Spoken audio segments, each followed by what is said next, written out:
ano lang, konting sharing lang, no? Sa ngayon na to ay nasa ospital yung kapatid ko. Last week, nagkaroon siya ng heart attack.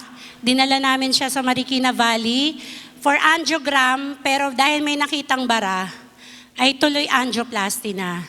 Pero alam nyo, sabi nga, give thanks in all circumstances. Hindi lang tayo nagpapasalamat dun sa mga blessing na natanggap natin, kundi pati sa mga pagsubok na pinagdadaanan natin, na nalalampasan natin dahil tinutulungan din tayo ng Diyos para malampasan natin yun. Amen?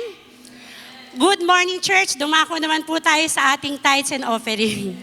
When we give our tithes, it reminds us that our God is the provider of everything we possess. Pinapakita natin kay God na ina-acknowledge natin na siya ang may-ari ng lahat ng bagay. At yung ibinabalik natin ay portion lang nung ibinigay niya sa atin. Bilang pagsunod at pagpapakita na tayo ay nagtitiwala sa Kanya. Giving our tithes and offering shows that we love Him and we honor Him in everything that we have.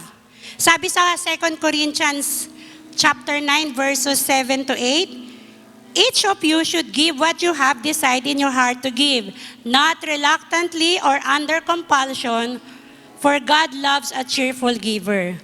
And God is able to bless you abundantly, so that in all things, at all times, having all that you need, you will abound in every good work.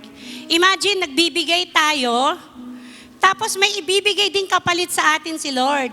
Siya yung unang nagbigay, tapos nagbalik tayo ng 10%, tapos bibigyan niya pa tayo ng 100-folds. Lugi pa ba tayo doon, di ba? Kasi hindi natin kayang lagpasan si Lord. Dahil nga sabi natin, He owns everything. We cannot outgive God. Amen? And syempre, ang sabi nga, we have to give. We need to give with a cheerful heart. Kayo man, may magbigay sa inyo ng pagkain, tas nakasimangot. Di ba tatanggapin niyo ba? Sabihin niyo, wag na, baka sumakit pa yung tiyan ko dyan, di ba? What more kay God? Binigyan niya tayo, magpasalamat tayo, at magbalik tayo ng may mga ngiti sa ating mga labi. Patingin nga yung mga smile niyo dyan. Ayan, tama. Ang gaganda natin, di ba? Pwede na po nating i-prepare ang ating mga tithes and offering envelope. Ito, para sabihin ko sa inyo, napakaliit na percent ito kumpara sa babayaran naming hospital bill. Pero yung peace ni God, nasa akin. Amen? Smile as you give.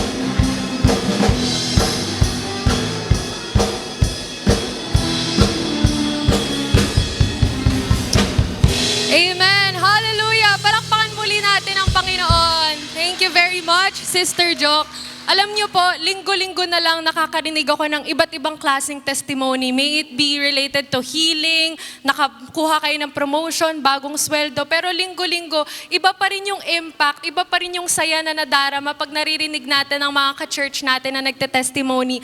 And gaya nga ng sabi ni Tita Jock kanina, ni Sister Jock, we don't just become generous sa pagbibigay natin ng tulong or ng tithes, but let us be generous as well with our smiles. Kaya before we proceed with our announcements, ngitian nyo naman po ang inyong mga katabi. Kawayan nyo, shake hands kayo and say, I am so glad to see you today.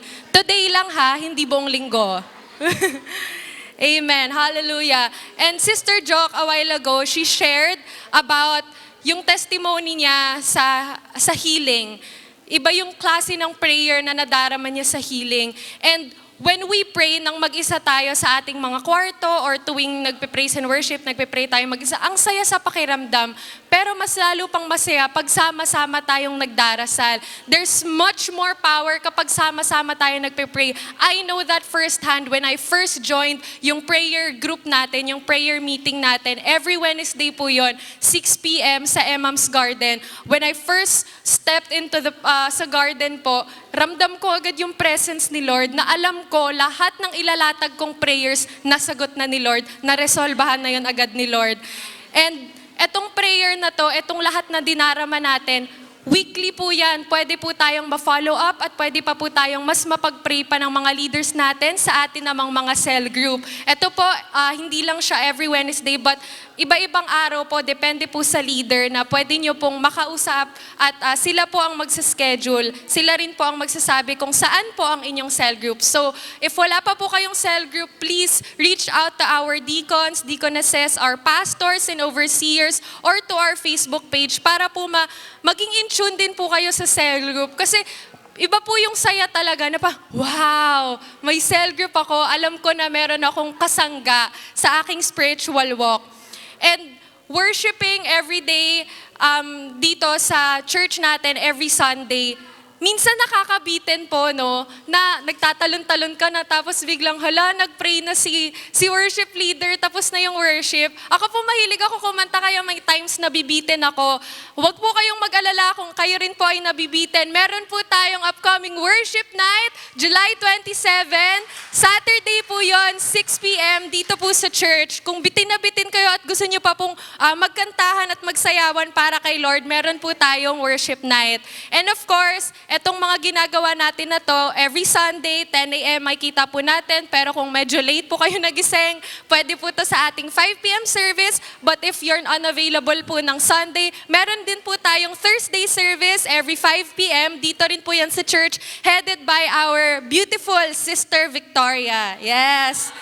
Pero muling pa, Bini Victoria. Ayan. Pero muling paalala lang po na starting next week, kapag nagsimula na po ang praise and worship natin, isasara na po natin ang mga pintuan para po makabawas tayo ng distraction. Kasi po pag ako po nagsusong lead talaga, tapos kumakanta ko, pasukan sila, ay nakikita ko sino yung mga late. Nililista ko po yan, tapos pinagdarasal ko kay Lord, late na naman si nasa likod. Late na naman sila. So please po, agahan po natin para less distraction tayo. And kapag nagsisimula na po ang word, ang praise and worship, please let's all try to minimize ang ating pagtayo. Wala na pong tatambay sa nini stop kapag preaching at talo po sa text sa likod. Upo na po tayo at talagang let's soak in the goodness of the Lord and His Word. Amen po ba? Amen. And lastly po, lahat ng tulong or lahat ng nadarama natin na dito sa church, pwede pa po natin itong maiabot sa iba pang tao through our life missions. I know that September pa raw po ang sunod nating life missions, but our donations and how we can help does not start in September, but it can start today. So if meron po kayong other donations na pwede nyo nang ibigay, clothes, toys, mga libro, pwede nyo pong dalhin dito sa church or reach out to our Bini Victoria. At lahat po yan, lahat ng pinagdaanan natin sa simbahan, 14 years na po natin yung ginagawa. And by the grace of God, marami pa tayong taon dito sa Cornerstone Marikina. Because on August, ay simula na po ng ating 14th year anniversary! Woohoo! At alam ko po na-announce na po natin yung t-shirt. Umorder na po kayo ng t-shirt. Ang hindi o-order, hindi po kasali sa bagong group natin na Bini. And ang theme po natin is parang medieval or Renaissance era. Parang may mga Roman soldiers, parang kapanahunan pa to ni Jesus. Kaya naman, sa ating anniversary, meron tayong sword making contest. So kung gusto nyo rin pong makinabang sa mga prize, sumali na po kayo sa sword making contest. Any materials will do and the prize is to be announced. So please stand by. And our reminder po for our pastors, deacons, deaconesses, and over overseers na kayo po ay required mag-costume. Kayo po ang magiging Roman soldier natin during medieval era. Kaya kayo po, abangan nyo po ang mga pastor nyo ang mga leader nyo po, kung talaga bang mukha silang mga sundalo. At pagbabatiin nyo po sila, wag na shake hands, ganun nyo na sila agad. Nakaka-excite po ang anniversary natin. There's more to come, there's more to expect talaga mula sa heaven, sa kingdom ni God. Amen po ba? And speaking of expecting, I know there's so much to expect today, kaya tinatawag na po natin ang ating preacher for this Sunday. Walang iba kundi ang pinakamagandang P-Bell.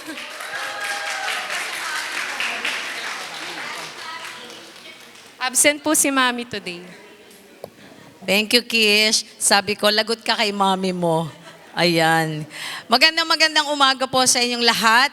Pwede bang sabihin, sabay-sabay tayong sumigaw ng hallelujah? 1, 2, 3. Hallelujah! O di, ang ganda, di ba?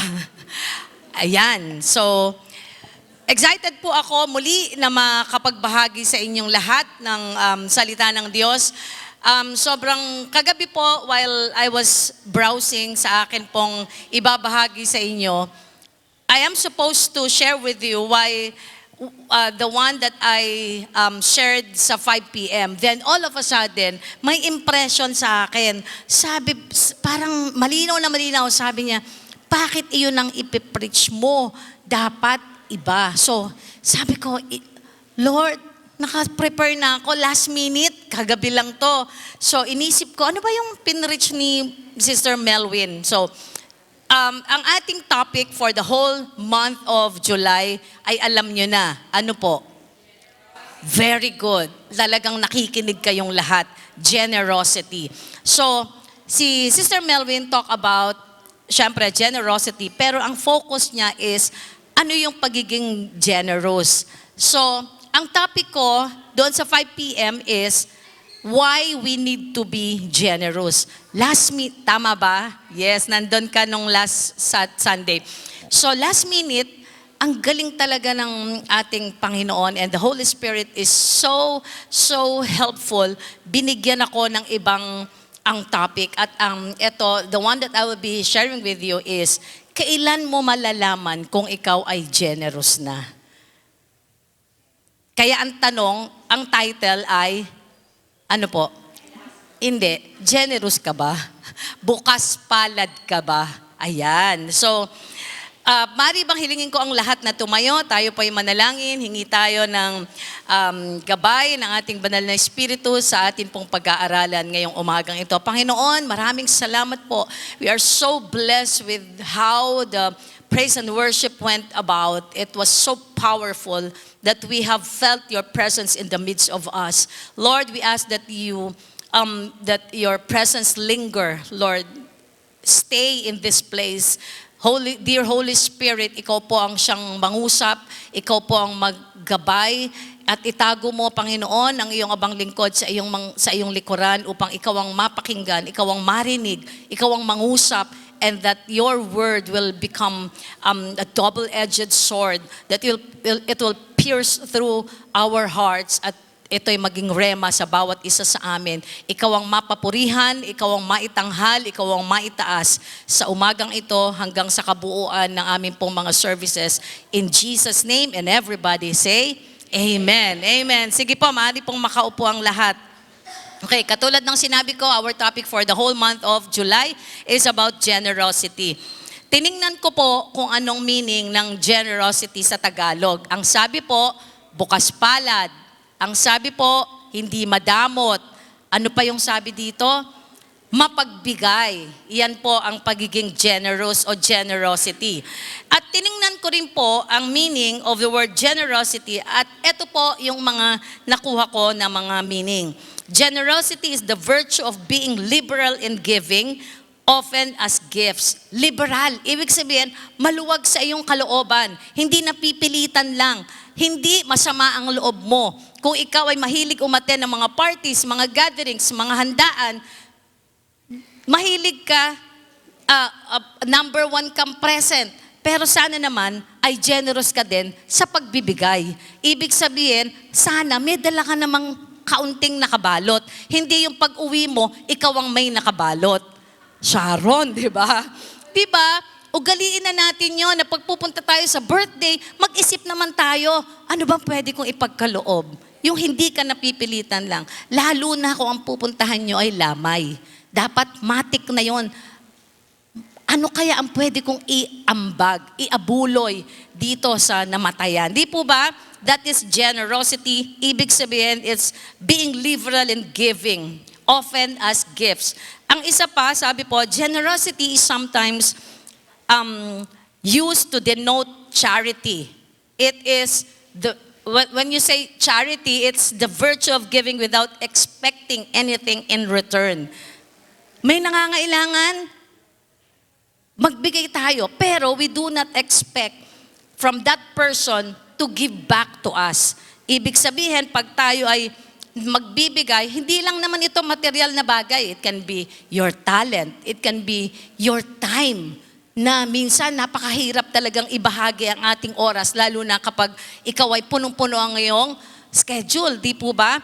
It can be your resources. Sometimes it's just your presence. Lalo na sa pag may problema, may namatayan, umupo ka lang doon kahit wala kang sabihin, hawak mo lang ang kamay niya, pwede nang makapag-comfort. Tama po ba? So yon, ibig sabihin, you do not expect anything in return. Nagbibigay ka lalo na sa mga nangangailangan. Now, a few months from now, ay napakabilis ng panahon, di po ba? Parang hinahatak. Ngayon, July na tayo. Susunod, August. At ang susunod ay Burr months na. Grabe, alam na alam natin, di ba? Burr months, ibig sabihin, magiging busy na tayo sa paghahanda ng mga kung anik-anik. Katulad ng mga regalo, iniisip na natin, sino yung mga nasa unahan listahan na bibigyan ko? Yung mga inaanak ko, yung mga kapamilya ko, di ba? Ano yung bibiling kong mga bagong damit, sapatos, etc. Yung decoration sa bahay. Magsisimula na tayo mag-isip ng mga regalo, ng mga gifts. Di po ba? So, yan. Pero marami ang iisip na ang gift o ang pagreregalo ay nagsimula sa 3 haring mago, ang 3 kings. Bakit? Kasi sila yung nagdala ng regalo, tigi-tigi sila na regalo para kay baby Jesus. Naalala nyo, di ba? So, alam nyo, hindi po nagsimula sa 3 hari o sa 3 kings ang gifts o gift giving. Ito po ay nagsimula sa ating Panginoon. When He gave His only begotten Son, that is the time that gift giving started. Ito po yung umpisa ng pagreregalo. Kung bakit ibinigay ni God, ng ating Panginoon, ang kanyang bugtong na anak, upang tayo ay magkaroon ng buhay na walang hanggan. So that we can have a place in heaven. So that you and I can have a place in heaven. Tama po ba? Amen. Pero, ang problema ay mahirap po o parang we were born na parang hindi naman tayo generous. Nakakita na ba kayo ng bagong anak na sanggol? Ang baby, kapag ipinanganak, pansinin nyo ang kamay. Anong itsura ng kamay? Nakatikom. Nakakita na kayo ng baby na ipinanganak na nakaganyan? Wala. Wala. Lahat ng baby, pag ipinanganak, nakatikom. At pag ito ay pinilit mong ibuka, may paglalaban. Nasubukan nyo na yon? Pilitin nyo. Sino may baby dito na wala nang may bagong panganak eh.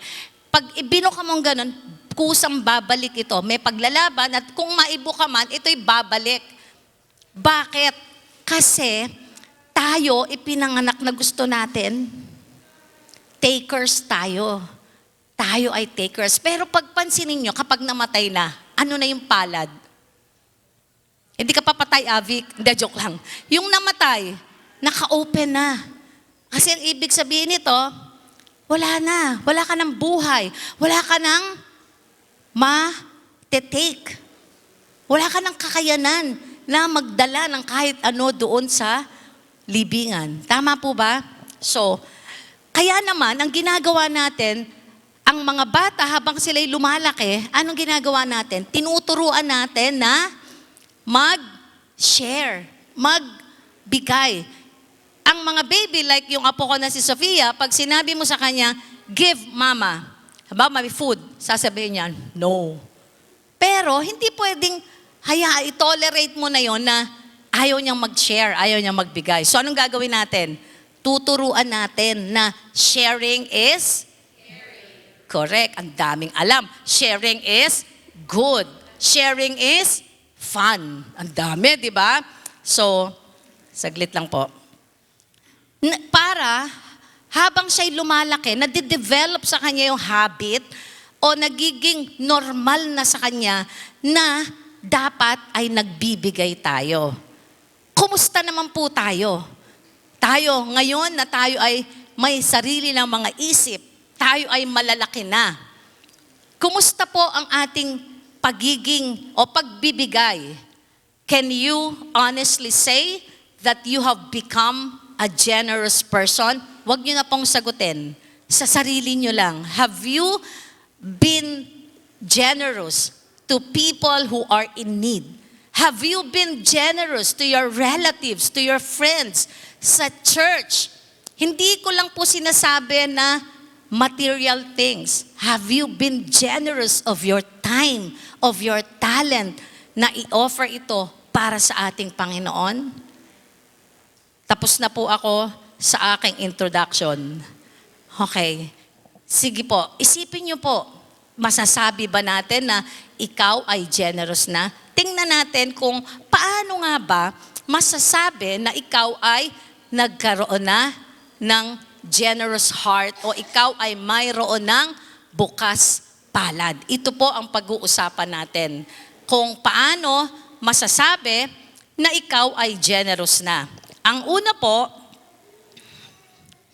number 1 po, ikaw ay generous na kung ikaw ay nagiging makadiyos na.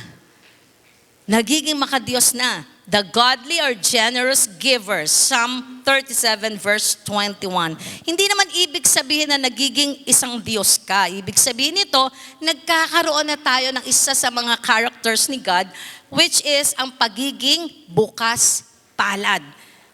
Diba? Si God, walang ipinagkakait sa atin. Unang-una na yung kanyang anak na si Jesus, ipinagkaloob niya sa atin.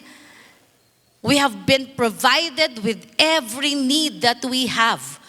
Lahat ng ating tinatangkilik, iyan ay mula sa ating Panginoon. Hindi dahil masipag ka, hindi dahil matalino ka, hindi dahil mayaman ka, kung hindi, lahat ng ating tinatangkilik ay nagmula sa ating Panginoon. Can I hear an amen? Amen. Ang lahat ay nagmula sa ating Panginoon. Kaya naman, malalaman mo na ikaw ay generous na o bukas ng iyong palad kung kusa ka ng nagbibigay, nagbabahagi, nag-share ng iyong resources, ng iyong time, ng iyong talent. Hindi masakit sa kalooban. Hindi napipilitan lang. Hindi naitulak lang ng kaibigan, kaya nasali sa music team. Hindi dahil naitulak lang, kaya nakapagbigay sa offering box. Ito ay bukal sa iyong kalooban.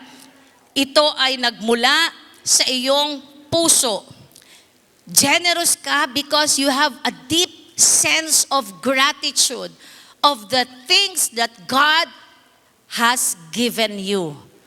Meron kang pusong mapagpasalamat. Kaya ka natuto na magbigay ay dahil gusto mong ibalik sa Panginoon ang pasasalamat sa pamamagitan ng pagbabahagi ng kung ano ang meron ka. Ayan, nananahimik na sila. Parang ito yung, katulad ng sinabi ko, pagbabalik lang ng lahat ng tinatangkilik natin, lahat ng biyaya na ipinagkaloob sa atin ng Panginoon. Ang number 2 po, pangalawang sukatan kung ikaw ay bukas palad na o generous na ay ikaw ay masaya na kapag nagbibigay. You have a joyful spirit when you give. 2 Corinthians 8 verses 1 to 2, and now my brothers and sisters, we want you to know about the grace that God has given the Macedonian churches. In the midst of a very severe trial, their overflowing joy and their extreme poverty welled up in rich generosity. Look at the Macedonians. Anong sabi? Despite of severe poverty, despite of the trials that they are facing, they gave generously sa church. Kaya ba natin gawin yon? That when we give, tayo, sabi nga ni Sister Jo kanina, let us give with a cheerful heart. Kaya ba nating ngumiti pa? Nasaktan na nga yung bulsa natin. Pambibili ko to ng sapatos. Bakit naman nagkaroon pa ng ganun? Diba? Can you give with a joyful spirit? Ito yung sukatan. Kung kaya mo nang magbigay nang ikaw ay masaya, then you are now a generous person. These people from the Macedonians, they were, sabi, extremely poor. Severely, pag sinabing extremely, severely, sukdulan yun. Ibig sabihin, hindi lang sila basta mahirap, napakahirap nila. At hindi lang sila nasa isang pagsubok, malaking pagsubok, kundi napakalaking pagsubok. Kasi nakita niyo yung mga ginamit na mga na salita upang ipahiwatig kung gaano kasidhi ang kanilang kahirapan, ang kasidhi ang kanilang pangangailangan. Tingnan po natin ang ating mga sarili. We are free to worship God. We are free to choose our own religion. We can, minsan namumroblema tayo kung alin sa napakadaming damit natin sa cabinet, kung anong isusuot natin. Minsan nalilimutan na natin na meron ka pa palang hindi na isusuot na bagong damit na binili mo. Minsan nagkakalukot-lukot na ang mga damit mo dahil nagsisiksi ka na. We are so blessed na kaya ba nating magbigay ng may galak sa ating puso. Kung ikukumpara natin doon sa Macedonian, yung kanilang kinalalagyan noong panahon na yon, but they gave freely with a cheerful heart. And that's generosity in its full-blown capacity. Di po ba? Sobrang hirap, sila'y napakahirap, nasa isang mahirap ang kalagayan. If our poor oppressed brethren in the first century had reason to give joyfully, how much more tayo na meron tayong sasakyan pagpunta natin dito sa church. Pwede tayong pagkatapos kumain sa labas. Pag Sunday, dala-dala natin ang buong pamilya natin, pero hindi kailangang maglakad. Di po ba? Pero ang dami pa nating reklamo, ang dami pa nating mga regrets. Ang number 3 po, ikaw po ay bukas palad na, generous ka ng masasabi kung inuuna mo na si Lord. Do I hear an amen? Inuuna mo na si Lord. 2 Corinthians 9 verse 7, each of you should give what you have decided in your heart to give, and not reluctantly or under compulsion, for God loves a cheerful giver. Ulit-uli na naman, di ba?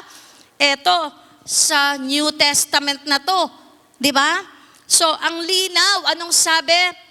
Sa pagbabayad, bibigay natin ang ating ikapu at handog, dapat na-decide na natin, napag-isipan na natin. Hindi ka nagdagdag ng ikapo dahil ang ganda ng exhortation ni Sister Joke. Hindi po. Ikaw ay meron ng nasa puso na halaga kung magkano ang ibibigay mo sa ating Panginoon sa araw ng linggo. Tama po ba? Pero okay lang kung na-bless ka. Kaya lang, alam na ni Lord ang laman ng puso natin. when we have decided how much to give. Kung nagbago ang isip mo, dinagdagan mo dahil ikaw ang na-encourage, na-motivate ng exhortation ni Sister Jock, ang nakasulat na doon sa langit, ang narinig na ni Lord, ay yung kung magkano ang ilalagay mo bago mo pa narinig ang exhortation. Totoo po yun. Kasi alam ni Lord ang ating iniisip, alam ni Lord kung ano ang ating nasa puso. Ano po ang dapat gawin? Pagkasahod mo, pagka-receive mo ng allowance mula sa asawa mo, pagka-receive mo ng allowance mula sa nanay at tatay mo, dapat daw isa sa isang tabi mo na ang 10% para sa iyong ikapo. Hindi yung kung magkano yung natira, eto lang Lord, pasensya ka na, eto lang natira, papasok pa ako bukas, wala na akong pamasahe, wala na akong pambaon. Hindi po ang ating ibibigay sa Lord ang mag-a-adjust. Ang mag-a-adjust dapat ay yung gastusin natin. How we budget our resources. Paano naman kasi? May sale. Diba? Yan ang tukso yung sale. 70% off. Ang laki, Lord. Yung iba nga 50% lang. Ito 70%. Ang laki ng matitipid ko. Pero hindi mo naman kailangan. Tama? Hindi ka naman talaga bibili. Hindi mo kailangan. Natukso ka lang dahil ang mura. Marami sa atin ang ganyan. Isa na ako dun. Sa totoo lang, natutukso tayo dahil ang laki ng matitipid natin. Pero tingnan nyo, nagagamit ba? Pwede bang wala muna yun? Life will go on. Tama ba? Lalakad pa rin naman ang buhay natin. Mabubuhay pa rin naman tayo kahit hindi natin bilhin yung sale na yon. Tama ba? Hindi makasagot si Amanda. Sabi na Amanda, shopping pa more. Di ba? Hindi tayo magbibigay kay Lord ng kung ano ang natira pagkatapos nating mag-shopping, pagkatapos nating mag-grocery, pagkatapos nating mag-eat out. Magbibigay tayo kay Lord ng nararapat sa Kanya. Ano ba yung nararapat sa Kanya? Alam nyo, hindi ako natatakot mag-share sa inyo ng ganito because I tithe. Because I pay my tithe. And this is not boasting, but this is a testimony. And this is an encouragement for everyone who have not yet considered tithing. Alam nyo, sobrang totoo. Ibabalik sa inyo ng ating Panginoon, siksik, liglig, umaapaw, kung matututunan mo ang tamang pagbibigay. Ano ba ang tamang pagbibigay? Kumita ka ng 1,000. Magkano ibibigay mo? 10%. Very good. 100 pesos. Kung may nagregalo sa iyo ng bag, ang halaga, 2,000 pesos. Itatides ko pa rin yun, Pibel? Oo. Kasi hindi mo naman yun ginastos, pero may nagbigay sa iyo. 2,000 pesos. Magkano itatides mo? 200 pesos. Naalala ko, when we were still at Mount Hebron, we have a visitor, a preacher from Avik, yung malaking isda, Pastor Dodong.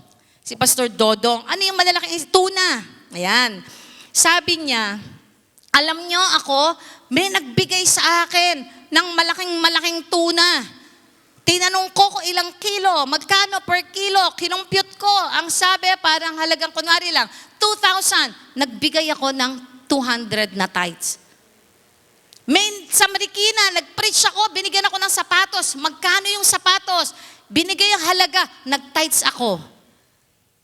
And tunay at totoo na ito'y ibinabalik ng Panginoon. ibinabalik at ibabalik sa inyo dahil anong sabi uli ni Sister Jo? We cannot outgive God. Napakagasgas na salita, pero ito yung totoo. We cannot outgive God. Ang ibig sabihin, kung binigyan mo si Lord ng 1,000,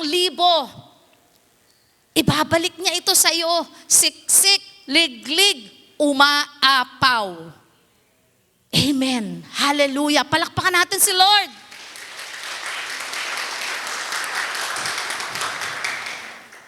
Kaya china-challenge ko kayo ngayong naririto, kung hindi pa kayo marunong mag-tithes o hindi ka pa sold out sa pagbibigay, hear my heart. Totoo na ibabalik sa iyo ng Panginoon. Amen? Hallelujah. Inuuna mo na si Lord. Yan. Inuuna mo na siya pagdating sa budget, inuuna mo na siya pagdating sa time. Kapag may practice, talagang on time ka. Kapag may sinabi na ang call time ay 9, andun ka. Hindi ka lumalampas ng 9:01. Okay? At ang number 4, at panghuli, ikaw ay generous na o meron ka ng bukas palad na puso kapag ikaw ay nasasaktan na sa pagbibigay. My God, ang sakit naman yan. Kailangan pa ba talagang masaktan? Ibig sabihin, you are already sacrificing something for the Lord. Hallelujah. David did not want to offer to the Lord that cost him nothing. Nung si David, si Haring David, ay nangalunya, nagkasala, nagkaroon siya ng, pinapatay niya yung asawa ni Bathsheba, paparusahan siya ni Lord. Pinapipili siya. Merong 3 choices. At sabi po sa 2 Samuel 24:24, but the king said to Arauna, no, but I will buy it from you for a price. I will not offer burnt offerings to the Lord my God that cost me nothing. Ito na yung restoration na ni David, kung paano siya i-restore.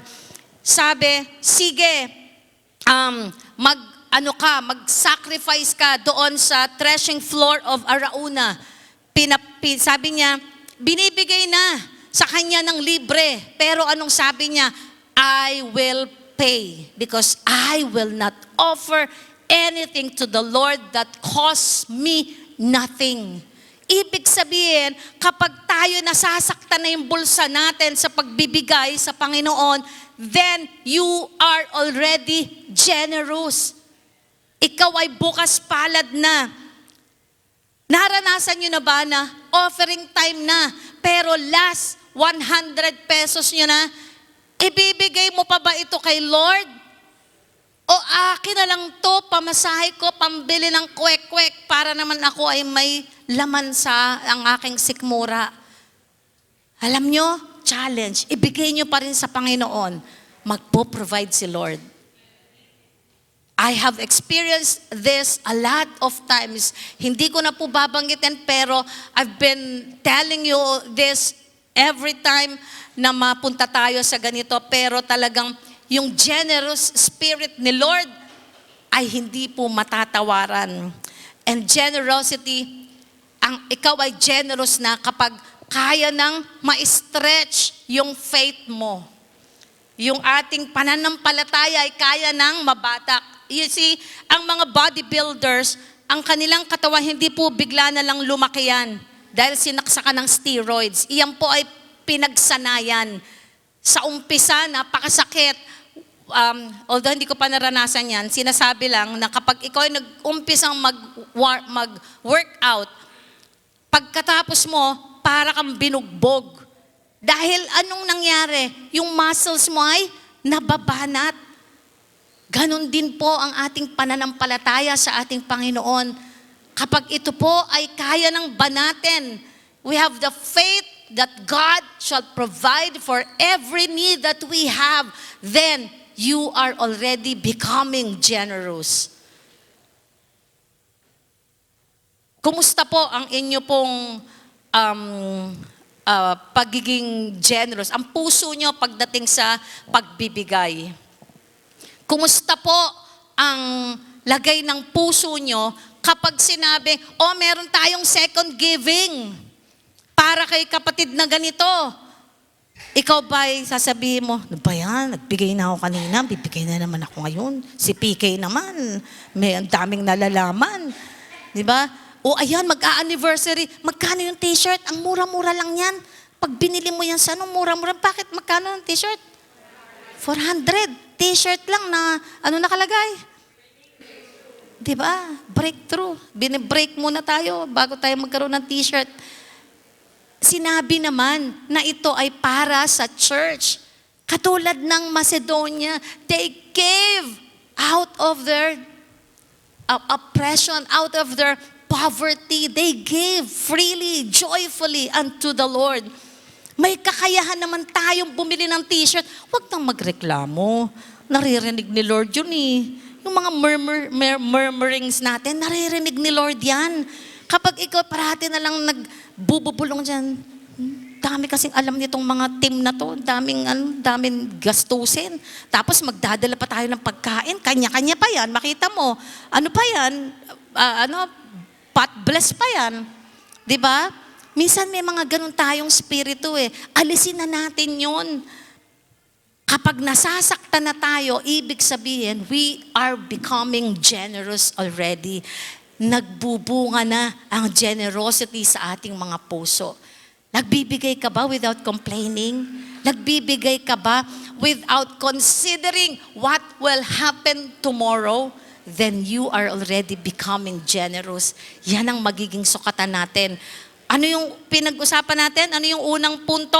Ikaw ay generous na kapag ikaw ay nagiging makadiyos na.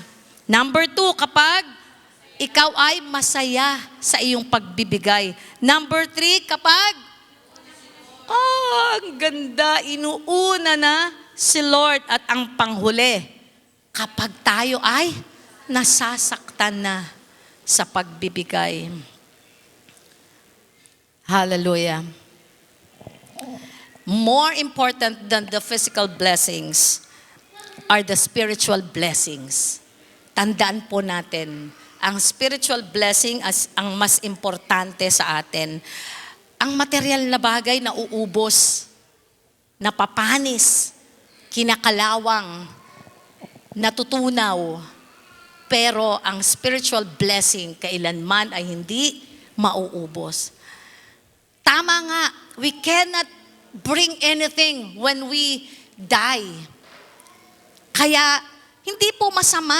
Hindi naman po masama na magtrabaho tayo para tayo yumaman. Hindi ko naman sinasabi na huwag tayo magtrabaho kasi wala naman tayong madadala pag namatay tayo. But you're being generous. You are already sowing something in heaven that when you die, you have already planted. At ito yung itinatanim mo doon sa kalangitan. Amen? Hallelujah. Ano ang kaya nating ibigay? Paano tayo magbibigay? Isa lang pong, meron pa ako nais na ibahagi sa inyo. Givers are generous because they have learned that what they have is a gift from God. Tama naman, di ba? Whatever we have in our possession, whatever treasures we have, all these things came from God. These are all gift from God. Na ipagdadamot ba natin kung merong nangangailangan? Ipagdadamot ba natin kung ito'y para sa pagpapalaganap ng salita ng Diyos? Ipagdadamot ba natin kung ito naman ay para sa ikaaalwan ng buhay ng isang tao? Anong balik nito sa atin? Napakadaming blessing ang kayang ibigay sa atin ng Panginoon. We do not know what will happen in the next few months, years. Anong pwedeng mangyari? But one thing I know is that we can still have the time to become generous. We can still develop that character of being generous. Kung ikaw ay wini-withhold mo yung talent mo, ayaw mo ipagamit sa Panginoon, meron pang panahon para ito ay ialay mo sa ating Panginoon. Wini-withhold mo yung pera mo, stingy ka nga eh. Kuha ka ng kuha, take. Hindi mo namang ginagastos. Nandun lang sa ilalim ng kama mo. Kaya pag namatay ka, wala ka namang nadala. Madidiscover na lang ng pamilya mo, dami palang pera ni Lola. Pero nagutom siya. Hindi siya nagkumuha ng caregiver. Diba? Minsan madaming ganyan. Live like a pauper, pero you have the money to buy you something. We have been saying this over and over again that we cannot outgive God. Na totoo naman. At ang pagbibigay ay hindi lang po dahil Pasko. May ilang buwan pa po tayo bago dumating ang Pasko para mag-develop ng habit of being generous. At ito pang maganda, it will go beyond Christmas. Meaning to say, it will stay sa puso natin yung pagiging generous because we have developed the habit of being generous. Kanina inawit natin yung kanta.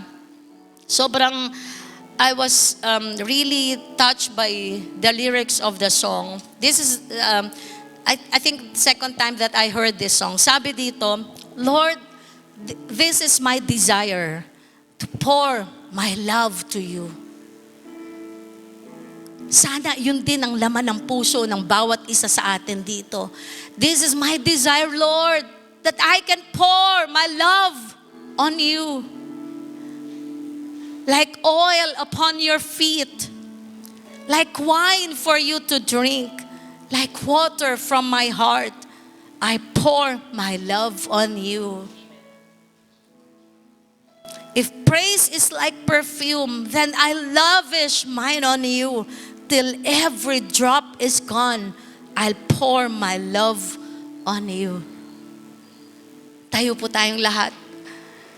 If you have not given up yourself, if you have not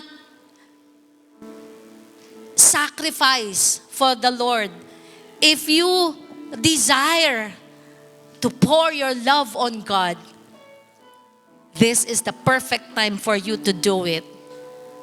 Let us sing this song.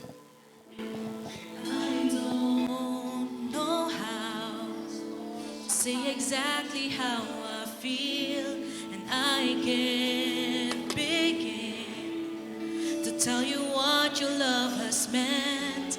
I'm lost for words. Is there a way? Is there a way to show the passion in my heart? Can I express how truly great I think you are, my dearest friend? Lord, this is my desire. Lord, this is my desire. Yes, Lord. To pour my love on you, like oil upon your feet. Yes, Lord. Like wine for you to drink, like water from my heart. I pour my love on you. If praise is like perfume, I lavish mine on you till every drop is gone. I pour my love like oil upon your feet, like wine for you to drink, like water from my heart. I pour my love on you. If praise is like perfume, I lavish mine on you till every drop is gone. I pour my love like oil upon your feet, like wine for you to drink, like water from my heart. I pour my love on you.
Yes, Lord. We offer our lives to you, O God. We pour our love on you, O God. Hindi po kami karapat-dapat, Panginoon. But your love, your steadfast love is there for us. You have been faithful despite our weaknesses. Napakatapat mo, Panginoon. Hindi ka kailanman nagkulang. Hindi mo kami kailanman pinabayaan. We offer back our lives to you, O God. Our love. If we could just offer you, Lord, our entire life. Binuhos mo ang iyong pagmamahal sa amin.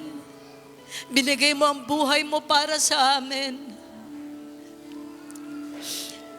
So right now, we offer our lives back to you. Our love. Binabalik namin sa iyo, Panginoon. Binabalik namin sa iyo ang pagmamahal. Buong buo, Panginoon. We offer our love to you. Patawarin mo kami sa aming mga pagkukulang, sa aming mga sala. Pakalinisin mo kami. Hindi namin deserve, Lord, ang iyong pagmamahal, pero hindi mo tiningnan ang aming kahinaan. Hindi mo tiningnan ang aming mga pagkakasala. Niyakap mo kami ng buong buo. Tinanggap mo kami ng walang pag-aalinlangan. Patuloy mo kaming minamahal sa kabila ng aming mga pagkukulang. Salamat, Panginoon. Thank you for the love, for your faithfulness, Lord, sa aming buhay. Pinupuri ka namin, Panginoon. Pinasasalamatan ka namin at tinataas ka namin sa aming kalagitnaan na may pasasalamat, na may pagpupuri. In Jesus' name, and everybody say, Amen, Amen. Palakpakan natin ang Panginoon.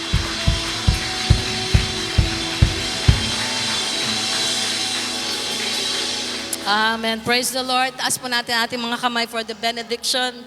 The Lord bless you and keep you. The Lord make His face to shine upon you and be gracious to you. The Lord lift up His countenance and give you peace, both now and forevermore. In Jesus' name. And everybody say, Amen. Amen. Hallelujah. Praise the Lord.